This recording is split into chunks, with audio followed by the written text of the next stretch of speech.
En fait, Awa Domelo, le débat là, il est clos. Ouais. Le PPACI a fait une sortie pour clarifier la situation. Dans le débat, Awa Domelo, quoi, tout ça là, c'est fini. On écoute cette vidéo jusqu'à la fin. Je suis Oula Anselme, militant du Parti des peuples africains Côte d'Ivoire, PPACI. Je suis membre de la direction du parti.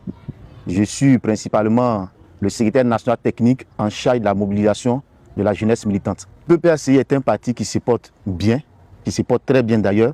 C'est un parti au combat, un parti organisé, structuré, un parti qui désire conquérir le pouvoir d'État pour l'exercer dans l'intérêt des Ivoiriens.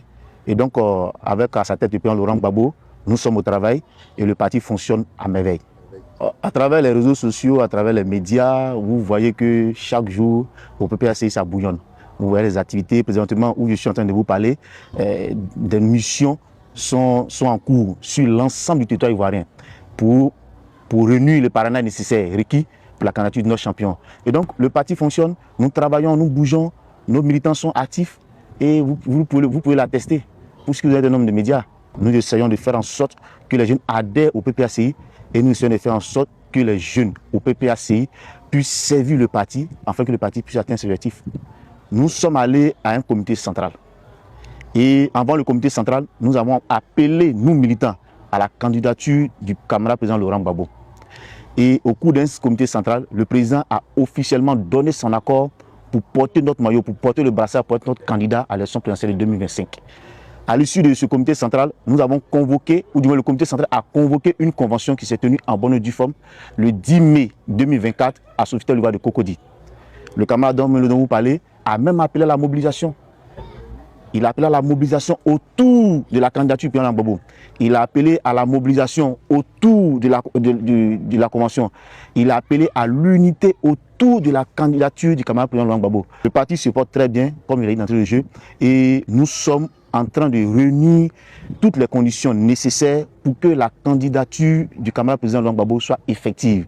Il n'y a pas de péril à la demeure, les militants sont très disciplinés, les militants sont déterminés, au risque de me répéter, à faire en sorte que la candidature du président Laurent Gbagbo aboutisse. Et pour nous, il est déjà candidat.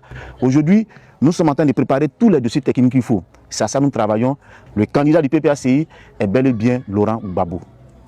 Non, en fait, nous, dès le début, nous avons dit clairement que le président Laurent Gbagbo ne peut pas ne pas être candidat. Et nous ne sommes pas surpris. Parce qu'il ne peut pas ne pas être candidat. Parce qu'il doit être candidat, c'est pourquoi nous ne sommes pas surpris. Pourquoi il ne recevrait pas son kit? Vous et moi, nous savons clairement les conditions dans lesquelles son nom a été retiré de la liste électorale. Et nous avons dit, nous avons donné notre position à propos. Nous avons dit que nous sommes contre cette injustice. C'est une injustice que nous n'allons pas accepter. Donc aujourd'hui, je crois que la CEI est en train de comprendre dans l'intérêt de la nation que le président Laurent Gbagbo doit être candidat. Et comme pour paraphraser un cadre de notre parti, il dit que le nom de Gbagbo devrait être assis sur la liste électorale. C'est la CEI qui fait semblant de ne pas lire ce nom. Les kits que nous avons reçus, les portables tablettes que nous avons reçus, vous constatez qu'il figure le numéro de la carte d'électeur du président Laurent Gbagbo. Comment se fait-il que quelqu'un qui n'est pas inscrit sur la liste électorale ait un numéro de carte d'électeur? On nous a exigé sur le document que nous avons déposé et la CEI a constaté que Gbagbo Laurent a rempli les conditions pour bénéficier de son kit en tant que candidat déclaré à la présidentielle. Il a reçu son kit. Aujourd'hui, son parti est sur le terrain en train de remplir les conditions pour que nous ayons le nombre de parrainages nécessaires pour la validation de la candidature. Au niveau du PPACI, nous n'avons pas de problème de parrainage. Parce qu'on le dit souvent, et les gens pensent que c'est un vain slogan, nous sommes le PPACI. Nous sommes le parti politique le plus implanté encore, le mieux implanté en Côte d'Ivoire.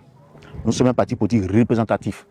Dans toutes les contrées de la Côte d'Ivoire, dans tous les hameaux, dans tous les villages, partout où vous irez, là où il existe un Ivoirien, vous trouverez un militant du PPACI. Donc, chez nous, tout se passe bien. Pendant que nous sommes en train de nous entretenir, vous et moi, nos camarades sont sur le terrain, en train de recueillir le parrainage et tout se passe à merveille. Dans les jours à venir, la responsable en charge de la collecte des parrainages du candidat Laurent Gbagbo, la vice-présidente Odette Soué, fera un bilan à mi-parcours. Et je peux vous assurer de ce que, en ce qui nous concerne, il n'y a aucune difficulté sur le terrain. C'est vrai que les tablettes offertes par la CEI par moment déconnent, mais fort heureusement qu'il y a une solution palliative qui est là, avec les fiches qui ont été remises, Quand les tablettes ne fonctionnent pas, nous utilisons les fiches pour inscrire tous ceux qui veulent parrainer le président Laurent Gbagbo. Et tout se passe à merveille sur le terrain. Quand tu regardes ce que le militant du PPACI a vécu, quand tu observes ce à quoi il a survécu, quand en 2011, notre leader Laurent Gbagbo a été arrêté, déporté à la haie, nous avons subi toutes sortes de brimades ici. Arrestations arbitraires, des familles ont été disloquées, des gens sont retrouvés en exil. Mais ça n'a pas empêché les militants, les sympathisants de Gbagbo Laurent de s'affirmer à visage découvert. Ce n'est pas aujourd'hui, à la faveur de l'élection présidentielle, qu'ils vont se cacher ou auront un souci de se montrer. Non, ce n'est pas un problème pour nous, parce que nous avons des militants.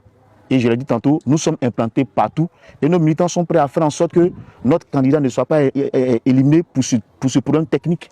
Donc chez nous, ce n'est pas un problème. Et moi, je parle du PPACI, je ne parle pas des autres personnes. Or, le Front commun vient résoudre plusieurs problèmes. Je vais vous expliquer. D'ailleurs, commençons par dire que le Front commun est la concrétisation de l'appel de Beaunois qui a été lancé le 14 juillet 2024 lors d'un meeting animé par le président Laurent Gbagbo. À Beaunois, à la date que je viens d'indiquer, le 14 juillet 2024, le président Laurent Gbagbo a lancé un appel à tous les Ivoiriens, à tous les démocrates, à tous ceux, et il avait bien précisé, à tous ceux qui ne voulaient plus voir ce gouvernement gouverner la Côte d'Ivoire. Des rencontres tant publiques et discrètes ont eu lieu, vous comprenez?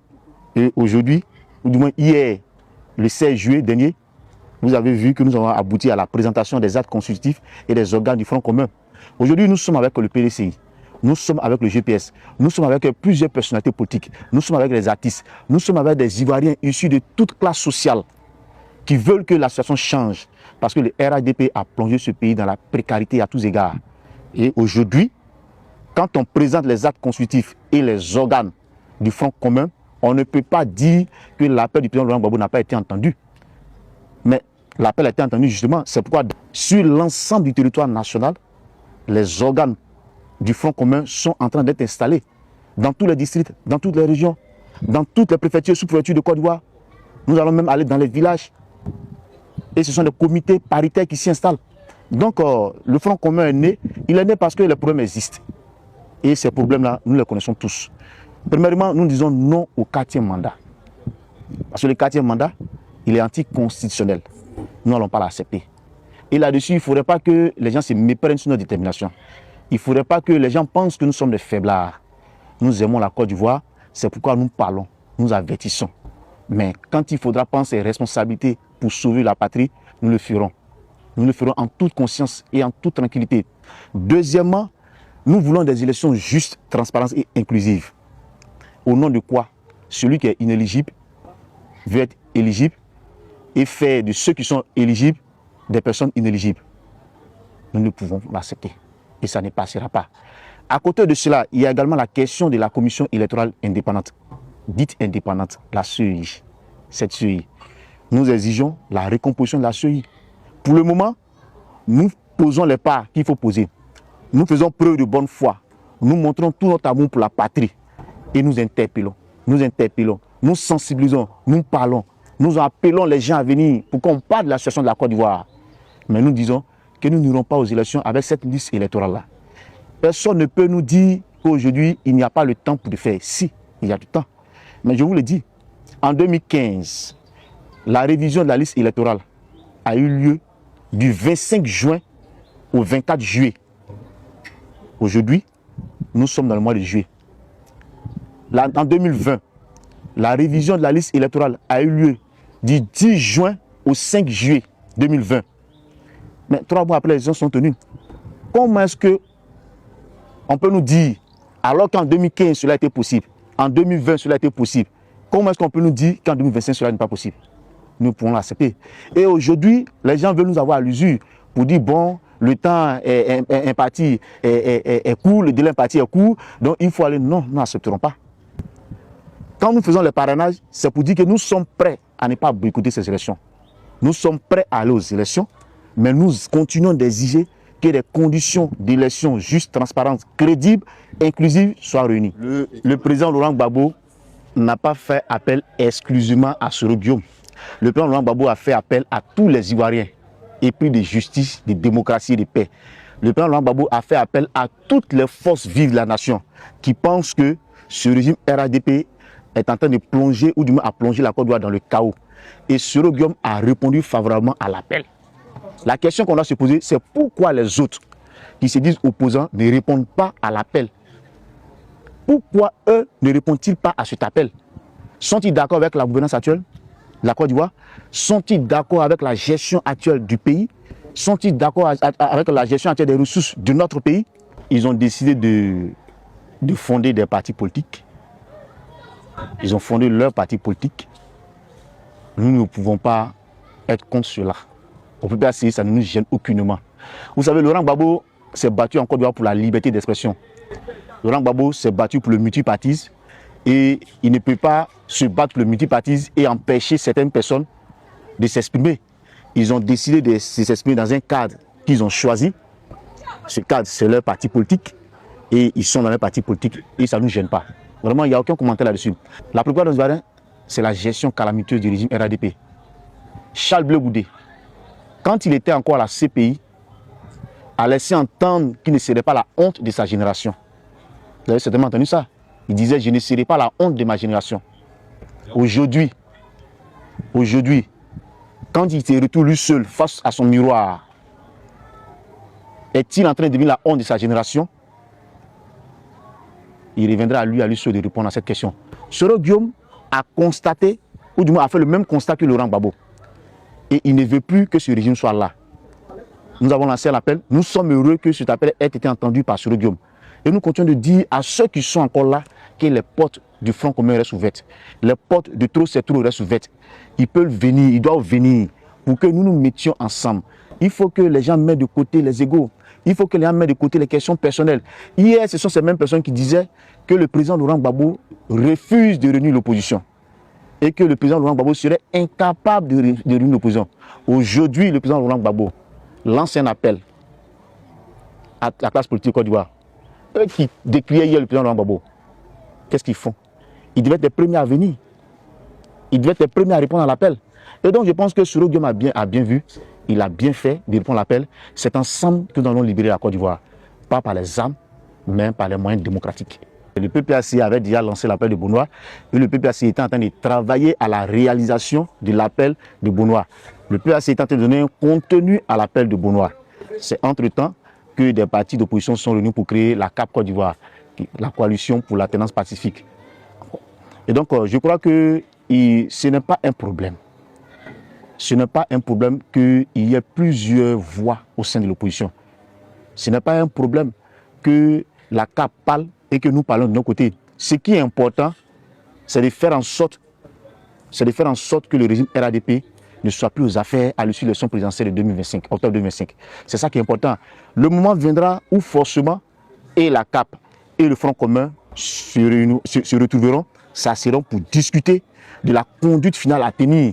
Mais pour l'heure, je crois que la CAP peut donner de la voix et le Front commun aussi peut en donner autant.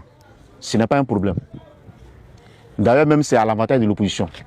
Nous espérons que tout se passe bien. Nous n'avons pas à craindre quoi que ce soit, mais nous espérons que tout se passera très bien.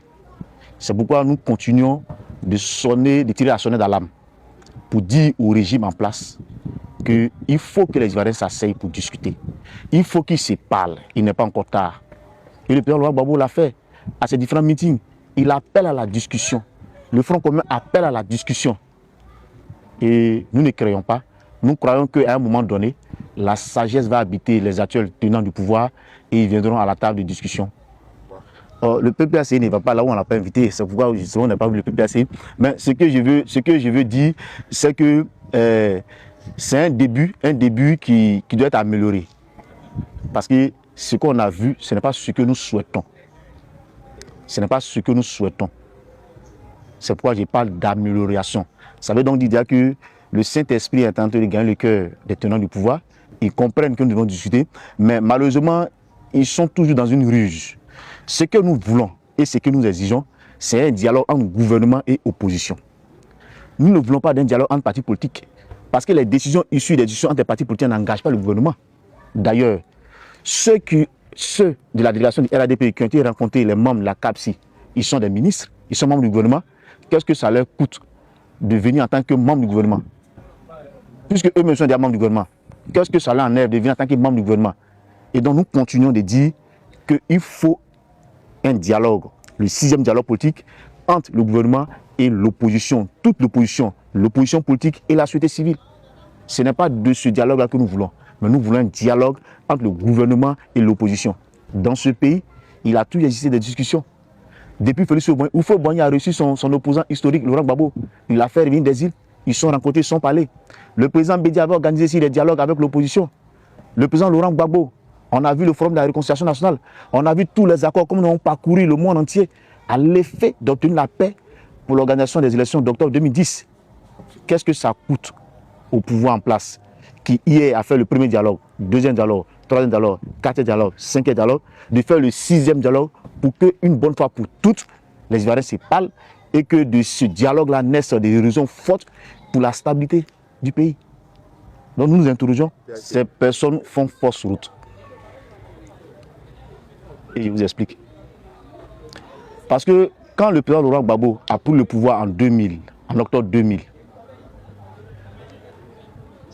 et qu'en 2001 déjà, les attaques avaient commencé contre son régime, lesquelles attaques sont mieux en rébellion en septembre 2002, quand les gens attaquaient le président Laurent Gbagbo, le président Laurent Gbagbo à cette époque n'avait pas l'âge qu'il a aujourd'hui.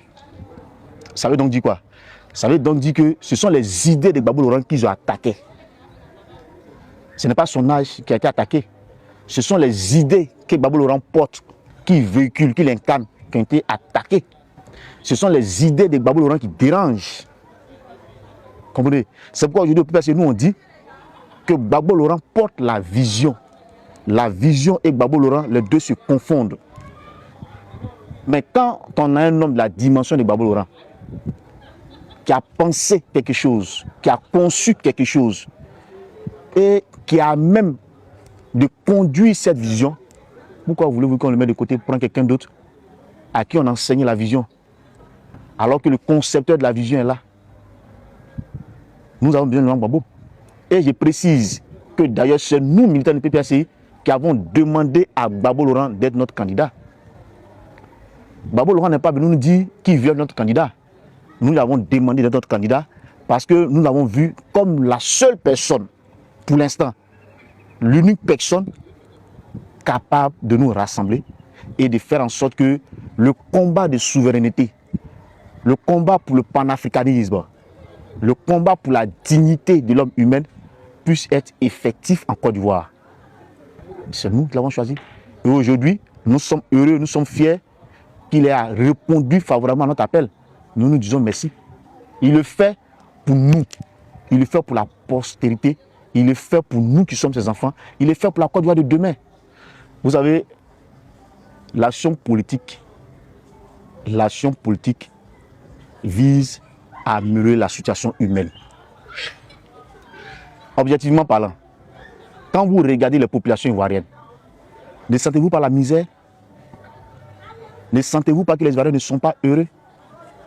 En dépit des édifices qu'on brandit là, pour nous faire croire que tout va bien dans le pays. Ne sentez-vous pas que l'homme n'est pas au centre de l'action de ce régime? L'humain doit être au centre de l'action de l'homme politique. Est-ce le cas avec l'actuel régime? Combien de tentatives de suicide il y a eu dans ce pays? Combien de suicides il y a eu dans ce pays? À cause de la gestion de ce régime. Mais les Ivoiriens qui chaque jour la cherté de la vie. La vie est chère, la vie est chère, la vie est chère. Et la lettre du continent nous fait entendre, pendant que les Ivoiriens disent que la vie est chère, un individu futur chef d'État à lui seul bénéficie d'un fonds dit de souveraineté de 342 milliards par an. C'est inhumain. Alors que les enseignants font la grève pour l'amélioration de leurs conditions de travail, faites le calcul. 342 milliards par an, faites le calcul en 10 ans, 15 ans, ce que ça donne. Ça pouvait même rembourser une bonne partie de la dette ivoirienne.